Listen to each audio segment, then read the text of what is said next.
Notre secours est dans le nom du Seigneur, qui a fait le ciel et la terre. 27e jour, et aujourd'hui c'est un grand jour parce que nous étions dans la Genèse et nous changeons de livre. On va entamer maintenant en fait toute une partie qui va nous emmener de l'Exode, que l'on va commencer aujourd'hui, jusqu'au Deutéronome. Et donc on va faire Exode, Lévitique, Nombre, Deutéronome. Petite pause pour remettre les choses d'équerre. Là où nous en sommes dans la Bible, je pense que c'est important. Avec la Genèse, ça vous fait 5 livres. Ces 5 premiers livres sont ce qu'on appelle la Torah. La Torah, pour les Juifs, c'est la partie la plus importante de l'Ancien Testament. Pour nous chrétiens, la clé de lecture, c'est les évangiles, à travers le personnage de Jésus. Pour les Juifs qui attendent encore la venue du Messie, le passage clé de la Bible, c'est pas les évangiles, pour eux, c'est la Torah. Ces 5 premiers livres, et le personnage qui ouvre les Écritures, ce n'est pas Jésus pour eux, c'est Moïse. Et c'est pour ça que j'en parle maintenant, c'est parce qu'avec l'Exode, nous allons commencer cette vie de Moïse, qui va nous emmener de Exode, la naissance de Moïse, jusqu'au Deutéronome, la mort de Moïse. Et c'est pour ça que ces 4 livres, Exode, Lévitique, Nombre, Deutéronome, ça en fait, c'est toute la vie de Moïse. On va les lire les uns après les autres. Ces 4 livres, on va les enchaîner, parce qu'ils forment un tout. Aujourd'hui, Exode 1 et 2.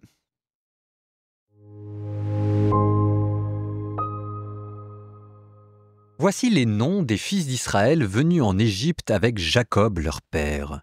Chacun y vint avec sa famille. C'était Rouben, Siméon, Lévi et Juda, Isaacar, Zabulon et Benjamin, Dan et Nephtali, Gad et Asher.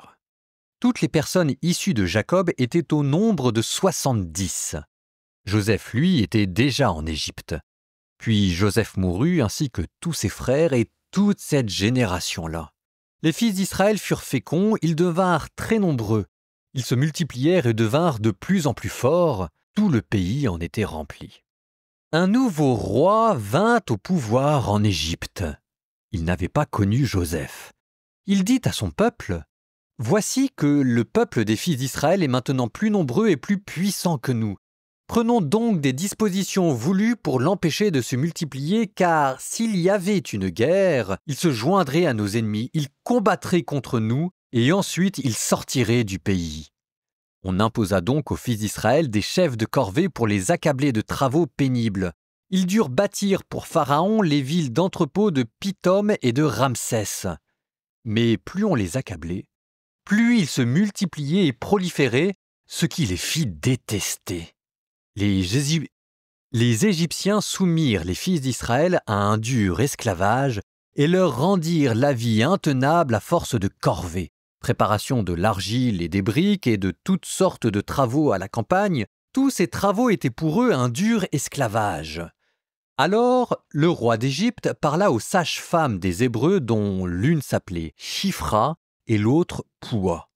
Il leur dit : « Quand vous accoucherez les femmes des Hébreux, regardez bien le sexe de l'enfant. Si c'est un garçon, faites-le mourir. Si c'est une fille, laissez-la vivre. » Mais les sages-femmes craignirent Dieu et n'obéirent pas à l'ordre du roi. Elles laissèrent vivre les garçons. Alors le roi d'Égypte les appela et leur dit : « Pourquoi avez-vous agi de la sorte ? Pourquoi avez-vous laissé vivre les garçons ?» Les sages-femmes répondirent à Pharaon : « Les femmes des Hébreux ne sont pas comme les Égyptiennes, elles sont pleines de vitalité, et avant l'arrivée de la sage-femme, elles ont déjà accouché. » Dieu accorda ses bienfaits aux sages-femmes. Le peuple devint très nombreux et très fort. Comme les sages-femmes avaient craint Dieu, il leur avait accordé une descendance. Pharaon donna cet ordre à son peuple : « Tous les fils qui naîtront aux Hébreux, jetez-les dans le Nil. Ne laissez vivre que les filles. » Un homme de la tribu de Lévi avait épousé une femme de la même tribu. Elle devint enceinte et elle enfanta un fils. Voyant qu'il était beau, elle le cacha durant 3 mois, et lorsqu'il lui fut impossible de le tenir caché plus longtemps, elle prit une corbeille de jonc qu'elle enduisit de bitume et de goudron, elle y plaça l'enfant et déposa la corbeille au bord du Nil, au milieu des roseaux. La sœur de l'enfant se tenait à distance pour voir ce qui allait arriver. La fille de Pharaon descendit au fleuve pour s'y baigner, tandis que ses suivantes se promenaient sur la rive. Elle aperçut la corbeille parmi les roseaux et envoya sa servante pour la prendre. Elle l'ouvrit et elle vit l'enfant. C'était un petit garçon, il pleurait. Elle en eut pitié et dit « C'est un enfant des Hébreux ». La sœur de l'enfant dit alors à la fille de Pharaon « Veux-tu que j'aille te chercher parmi les femmes des Hébreux une nourrice qui, pour toi, nourrira l'enfant » La fille de Pharaon lui répondit « Va ». La jeune fille alla donc chercher la mère de l'enfant. La fille de Pharaon dit à celle-ci « Emmène cet enfant et nourris-le pour moi, et c'est moi qui te donnerai ton salaire. » Alors la femme emporta l'enfant et le nourrit. Lorsque l'enfant eut grandi, elle le ramena à la fille de Pharaon, qui le traita comme son propre fils. Elle lui donna le nom de Moïse en disant « Je l'ai tiré des eaux. » Or, vint le jour où Moïse, qui avait grandi, se rendit auprès de ses frères et les vit accablés de corvée. Il vit un Égyptien qui frappait un Hébreu, l'un de ses frères. Regardant autour de lui et ne voyant personne, il frappa à mort l'Égyptien et l'enfouit dans le sable. Le lendemain, il sortit de nouveau, et voici que 2 Hébreux se battaient. Il dit à l'agresseur « Pourquoi frappes-tu ton compagnon ?» L'homme lui répliqua « Qui t'a institué chef et juge sur nous? Veux-tu me tuer comme tu as tué l'Égyptien ?» Moïse eut peur et se dit « Pas de doute, la chose est connue. » Pharaon en fut informé et chercha à faire tuer Moïse. Celui-ci s'enfuit loin de Pharaon et habita au pays de Madian. Il vint s'asseoir près du puits. Le prêtre de Madian avait 7 filles. Elles allèrent puiser de l'eau et remplir les auges pour abreuver le troupeau de leur père. Des bergers survinrent et voulurent les chasser. Alors Moïse se leva pour leur porter secours et il abreuva leur troupeau. Elles retournèrent chez Réouel, leur père, qui leur dit « Pourquoi êtes-vous revenus si tôt aujourd'hui ?» Elles répondirent « Un Égyptien nous a délivrés de la main des bergers. Il a même puisé l'eau pour nous et a abreuvé le troupeau. »« Mais où est-il » demanda Réouel. « Pourquoi l'avez-vous laissé là-bas? Appelez-le, invitez-le à manger. » Et Moïse accepta de s'établir chez cet homme, qui lui donna comme épouse sa fille Chippora.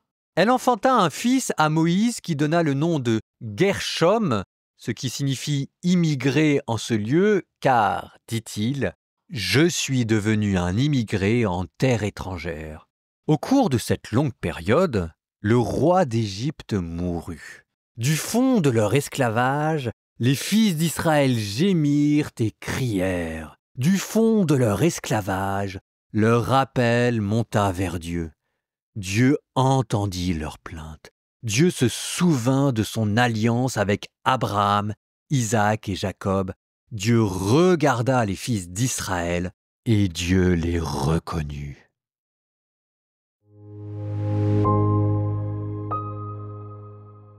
Regardez la manière dont le Pharaon exploite son peuple. D'abord, en l'écrasant de travail. Et je ne suis pas là pour faire beaucoup de discours politiques, mais vous sentez bien que décrocher de son travail en ce moment en France au XXIe siècle, c'est compliqué, hein? Et que si les 2 parents ne travaillent pas beaucoup, élever des enfants, c'est compliqué aussi, hein? Ensuite, le Pharaon demande à ce qu'on avorte les enfants des Hébreux.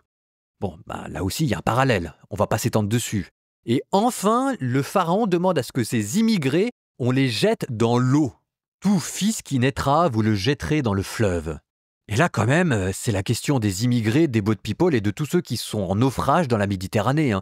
Alors je sais bien qu'en faisant ces parallèles, je fais plein de court-circuits, plein d'anachronismes et je donne une connotation un peu politique, mais c'est simplement derrière, je voudrais pas que vous imaginiez que le Pharaon, c'était il y a 4000 ans. Les sociétés abusives, ça existe, et probablement que nous vivons dans l'une d'entre elles. Et ce sera toute la question du livre de l'Exode. Qu'est-ce que Dieu a à dire de ça ? Et pour enfoncer le clou, vous sentez qu'il y a comme un relent de la tour de Babel dans cette Égypte, et probablement dans notre société contemporaine qui met tout son espoir et son salut dans la technique. Que ce soit les briques de Babel, le mortier de l'Égypte ou les ordinateurs du XXIe siècle, quand même. Et quitte à faire des comparaisons, regardez par rapport à un autre épisode, Noé. Entre l'arche de Noé et Moïse que l'on met dans un petit coussin sur le Nil, c'est le même mot en hébreu. Et vous aurez les eaux du déluge qui ici vont devenir les eaux de la mer Rouge, qui vont se renfermer sur le Pharaon. C'est la même histoire. À chaque fois, c'est comment est-ce que Dieu regarde le mal sur la terre, voit qu'il y a une génération totalement dévoyée. Vous qui brillez comme des astres de lumière au sein d'une génération dévoyée, dira le Nouveau Testament, et comment, à partir d'un homme, Dieu va tenter de recréer des choses nouvelles. Et ici, ce sera Moïse, et à partir de là, de recréer un peuple. Et c'est pas gagné. C'est pas gagné parce que de ce peuple, il ne reste pas grand-chose. Tout est marqué sous le signe de la rupture. Et là encore, ça nous fait penser à notre situation contemporaine, ce que nous appellerions une rupture dans la tradition. Regardez, ça commence par une généalogie. On vous rappelle les fils de Jacob, on vous a dit qu'ils étaient 70. Et, fait très curieux dans la Bible, on ne rattache pas cette généalogie à Moïse. On ne sait pas d'où il vient. Moïse, c'est vaguement qu'il vient des Hébreux, mais quelle est son origine exacte? Pour la Bible qui est toujours très précautionneuse et très rigoureuse sur la généalogie, il y a un truc, rupture dans la tradition. De la même manière, on vous dit que le pharaon a oublié qui était Joseph. De la même manière, dans ce premier chapitre, il n'est pas fait mention explicite de Dieu, c'est comme si le peuple avait oublié l'alliance. Il faudra quand même que Moïse aille dans le désert chez des Madianites. Jéthro est un Madianite, et les Madianites, normalement, sont les ennemis héréditaires des Israélites. C'est les Madianites qui vont faire son éducation religieuse. Étonnant quand même. Et puis, la première fois que Moïse sort, c'est pour voir quoi? C'est pour voir deux frères qui se battent. Il n'y a plus aucune solidarité, parce qu'à travers ces deux frères, en fait, c'est plus que deux frères. C'est de vous montrer l'état du peuple qui, en fait, se hait les uns les autres, réduit sous la corvée. Et le juif, qui pourrait sourire en lisant ce premier chapitre de l'Exode, en voyant comment est-ce que Dieu dupe le pharaon, se met tout de suite à grincer des dents et à rire jaune, quand la première fois qu'il rencontre son peuple à travers les yeux de Moïse, c'est pour assister à un fratricide et à rejouer le meurtre de Caïn avec Abel. Il ne reste plus rien de ce peuple. Et il faudra garder ça en tête quand on parlera de la dureté de cœur du pharaon. C'est tout le thème de l'Exode. La dureté de cœur du pharaon vaut bien la dureté de cœur des Israélites. Et Moïse s'en rend compte qu'il part à l'étranger, doublement étranger, et par sa famille adoptive qui le rejette, et par sa famille charnelle, les Hébreux, qui le rejettent aussi. Il se marie avec une Madianite pour apprendre sa propre culture et appelle son fils Gershom, qui veut dire « étranger ».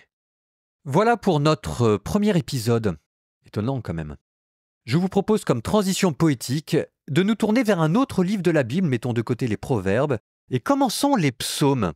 Psaume 1. Heureux est l'homme qui n'entre pas au conseil des méchants, qui ne suit pas le chemin des pécheurs, ne siège pas avec ceux qui ricanent, mais se plaît dans la loi du Seigneur et murmure sa loi jour et nuit. Il est comme un arbre planté près d'un ruisseau, qui donne du fruit en son temps, et jamais son feuillage ne meurt. Tout ce qu'il entreprend réussira. Tel n'est pas le sort des méchants, mais ils sont comme la paille balayée par le vent. Au jugement, les méchants ne se lèveront pas, ni les pécheurs au rassemblement des justes. Le Seigneur connaît le chemin des justes, mais le chemin des méchants se perdra.